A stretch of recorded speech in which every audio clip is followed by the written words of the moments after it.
السلام ناظرین، سیاست ٹی وی کے عالمی خبرنامے میں آپ کا خیر مقدم ہے۔ میں ہوں محمد شوکت اور سب سے پہلے نظر ڈالتے ہیں سرخیوں پر۔ اسرائیل کے شمالی غزہ پر تازہ حملے، درجنوں افراد ہلاک و زخمی۔ لبنان میں بھی اسرائیل نے کیے حملے، اسپتالوں کو بنایا نشانہ۔ وزیراعظم اسرائیل کی نجی رہائش گاہ کو آتش بازی کے ذریعے نشانہ بنانے کی کوشش، 3 مشتبہ افراد گرفتار۔ چین امریکہ سے تعلقات میں استحکام چاہتا ہے، چینی و امریکی صدور کی لیما میں ملاقات کے دوران تعلقات کو بحال کرنے کا عزم۔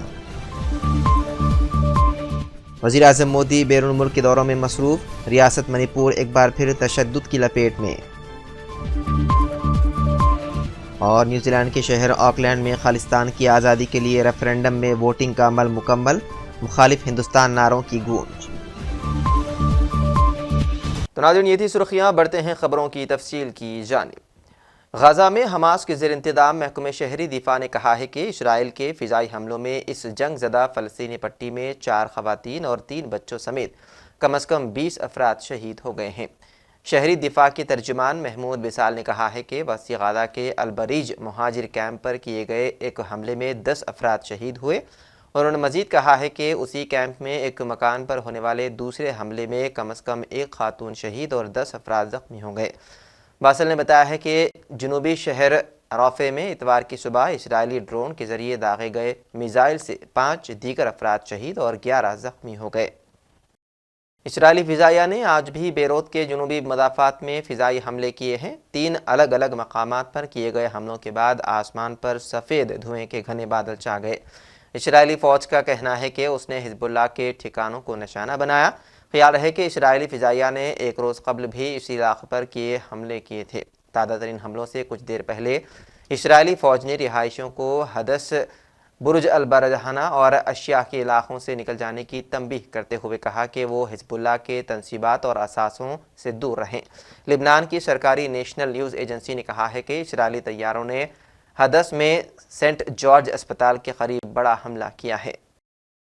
اسرائیلی پولیس نے کہا ہے کہ ساحلی شہر قیصریہ میں وزیراعظم بنجامن نتنیاہو کی نجی رہائش گاہ کو آتش بازی کے ذریعے نشانہ بنانے کی کوشش کے بعد 3 مشتبہ افراد کو گرفتار کر لیا گیا۔ حکام نے بتایا ہے کہ اس واقعے کے دوران وزیراعظم اور ان کے اہل خانہ رہائش گاہ پر نہیں تھے اور کوئی جانی نقصان نہیں ہوا۔ پولیس نے مشتبہ افراد کے بارے میں تفصیلات فراہم نہیں کی، لیکن حکام نے مقامی سیاسی ناقدین کی طرف اشارہ کیا۔ اسرائیلی صدر اسحاق ہرزوگ نے اس واقعے کی مذمت کی اور تشدد میں اضافے کے خلاف خبردار کیا۔ چینی صدر شی جن پنگ نے امریکی صدر جو بائیڈن سے ملاقات میں کہا ہے کہ چین اور امریکہ کو بطور 2 بڑی طاقتوں کو ایک ساتھ رہنے کے طریقے تلاش کرنا جاری رکھنا چاہیے۔ امریکی اور چینی رہنماؤں نے بیرو کے دارالحکومت لیما میں منعقد ہونے والے ایشیا پیسیفک تعاون سربراہی اجلاس میں ملاقات کی۔ شی جن پنگ نے کہا کہ چین اور امریکہ کو پوری دنیا کے مفادات کو مدنظر رکھتے ہوئے کام کرنا چاہیے اور متزلزل دنیا میں مزید وضاحت اور مثبت توانائی شامل کرنی چاہیے۔ شی جن پنگ نے کہا کہ اگر دونوں ممالک ایک دوسرے کو دشمن کے طور پر دیکھیں گے تو تعلقات خرابی کا شکار ہو جائیں گے اور انتشار کی طرف بڑھیں گے، لیکن اگر وہ ایک دوسرے کو دوست اور شراکت دار کے طور پر دیکھیں گے تو تعلقات میں نمایاں پیش رفت ہوگی۔ برازیل میں ہندوستانی سفیر سریش ریڈی نے وزیراعظم نریندر مودی کے ریو ڈی جنیرو دورے کے بارے میں میڈیا کو تفصیلات فراہم کی۔ پی ایم مودی کے دورہ برازیل پر بات کرتے ہوئے سریش کے ریڈی نے کہا، یہ ایک بہت اہم دورہ ہے، وزیراعظم کا یہ 3را دورہ ہے۔ انہوں نے کہا کہ یہ جوش و خروش گزشتہ سال ہندوستان کی جانب سے G20 کی کامیاب صدارت کا نتیجہ ہے۔ Public infrastructure, we have had delegations focusing on defense, we have had delegations focusing on cattle, on milk, on soy oil, on pulses. So that really reflects a wide range of engagement we have with Brazil. Our trade is rapidly increasing. We had reached $16 billion and it is hovering around $14 billion, which is a good number, and it is only going to increase more. And it's a very diversified trade. On the whole, I would say that this is one of those very dynamic, forward-looking and futuristic partnership, which is going to be critical for India and also for Brazil. The area of cooperation is very important, since you are ambassador. There may be area which you would like to tap on as well. What are those areas if both countries can collaborate together, and you think that there is a huge potential in that? Any areas you feel both countries can work together on? I would state, prima facie immediately off the cuff 3 areas. Number 1 is in the field of agriculture and animal husbandry. Brazil is today considered to be a powerhouse in agriculture, and India is also considered to be a powerhouse in agriculture. So naturally that opens the door for a lot of collaboration in terms of sharing of experiences and technology. As I mentioned earlier, we are looking at multiple products. We are looking at dal, tur dal, urad dal, etc. coming from Brazil. We are looking at soy oil coming from Brazil. We are now talking with them about palm oil and sunflower oil. And we are also looking at cotton, in terms of cotton cultivation. And we are also looking at in terms of actually exchange of the germ plasms, etc. between the 2 countries relating to different, products. And in the case of animal husbandry, we are already actively engaged with them. And we are already importing some cement from them to boost our own cattle production. And we are actively exchanging training. Our scientists are coming here. We are having conversations happening. And similarly, from agriculture and animal husbandry, if we move on, we are also looking at second is in terms of the digital public infrastructure. Brazil is a leader, no doubt about it. But there are a lot of areas in which India can share their experiences. And we just recently had...